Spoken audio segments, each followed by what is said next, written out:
We're in the Negev, the southern part of the land of Israel, the desert. The modern city of Sheva, there are cranes and there's a lot of construction going on. It's a booming city, more than 200,000 people today.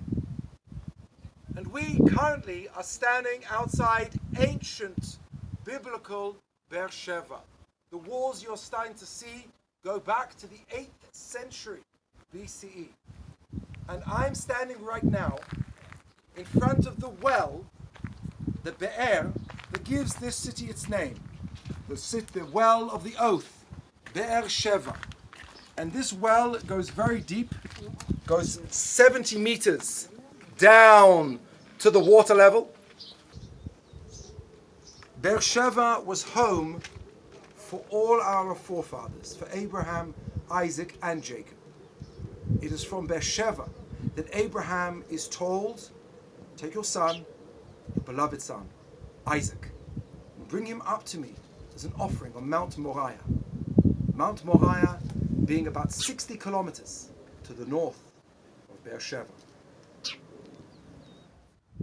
This area, in this part of the Negev, is the last place that you can successfully grow agriculture. You can successfully grow wheat or grapes.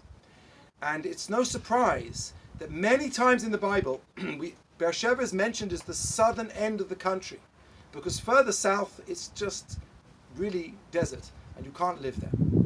And it makes sense that in this place will be a city protecting the southern end of the country from potential marauders, bandits coming out of the desert, or possibly an army coming from Egypt. And many times in the Bible it is mentioned from Dan to Be'er Sheva, from the very north to the very south of the country. The line here, see the line over here as well. Everything below the line is as the archaeologists found it, original. And everything above the line is a reconstruction using the same building materials that were here at the time. So the lower levels were stone and the upper levels were mud brick, sun-dried mud brick around the city. And as we walk inside the gate, you'll notice we've just come inside the city. And you can see the wall, city wall over here. Now, to your left, and we're walking in.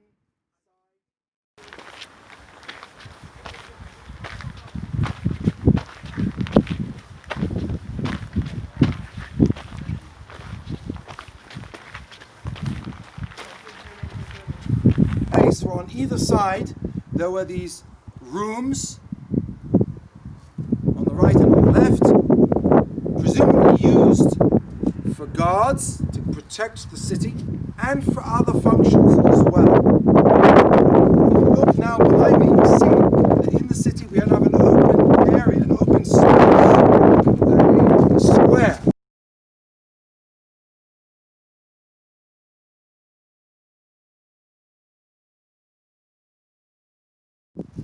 The gate of a city is more than just the door through which one enters. It's a whole area within the city where many public functions take place. Traders come with their things they're going to sell, the shops open up. This takes place in the square, in the gate of the city. That the word for gate, sha'ar in Hebrew, also has the connotation of the exchange rate. It's also the place where the judges will sit dealing with the affairs of the city. And it's no surprise that we find that Boaz gathers the elders in the gates of the city in order to marry Ruth and acquire the land of her husband. Because the gates, those rooms perhaps we saw, they were the place of judgment where the judges would sit and look in the Torah and rule. The place of judgment is in the gates. And we can understand that it's an explicit verse in the Bible. In the book of Deuteronomy, in Devarim, it says, you shall place judges in your gates, because that's where they will sit.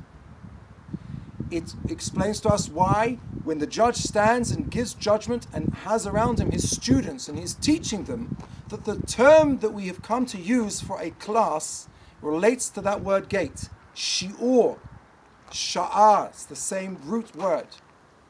And now we can understand better the command that we are told twice in Sefer Dvarim, in the prayer that we say twice a day, the Shema, Uketavtem al mezuzot beitecha uvisha'arecha, and you shall write them upon the doorposts of your house and of your gates.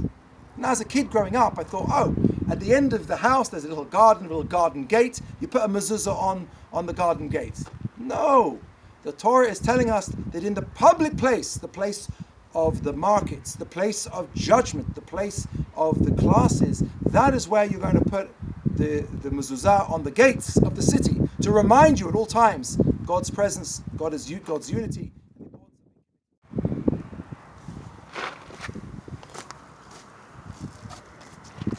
We're standing in a home of ancient Be'er Sheva. The pillars holding up the roof. What's special about this place, I think significant and interesting, is that this building, this home, the back wall is the wall of the city. This place can help us understand better the story in the book of Yehoshua, where Rachav hides the spies and lets them out after curfew through her window because she was in the wall of the city. How do we imagine that? Exactly like this, that there is a wall of the city, and it's basically two walls, an outer wall and an inner wall protecting the city, and in between, this space is exploited and used for people's private homes.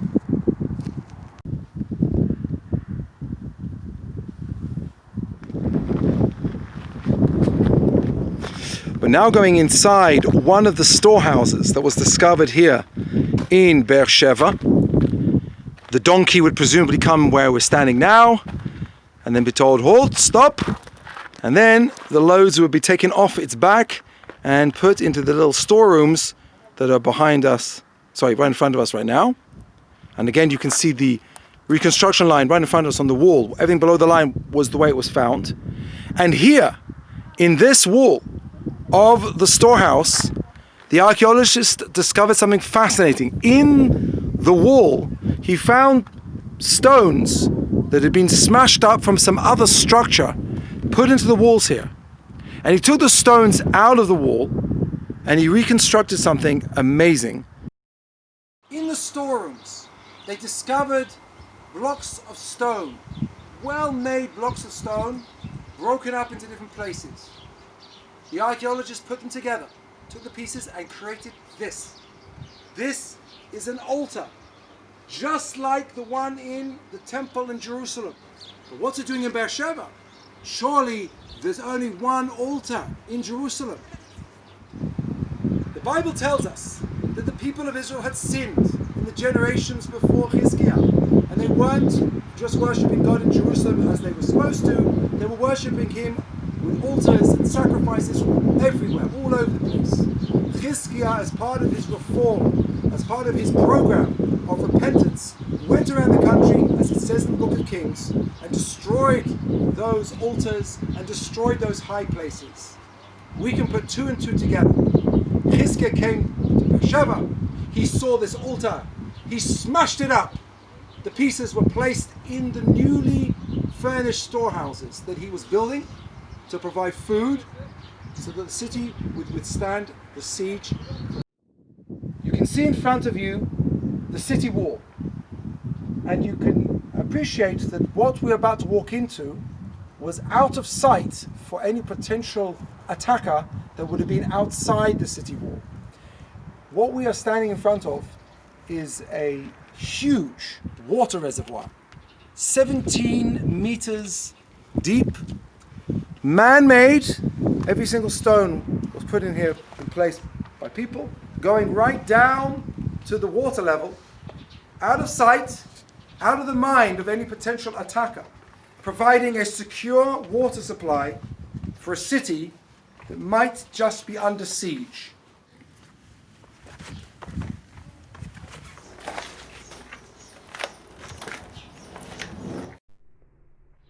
At the bottom of the steps, you go into a part here which was dug underground, going down below the ground level, below the street level of the ancient city, into the bedrock, which is chalk. Underground, into a series of 5 different cisterns dug under the city of ancient Beersheba, plastered with thick plaster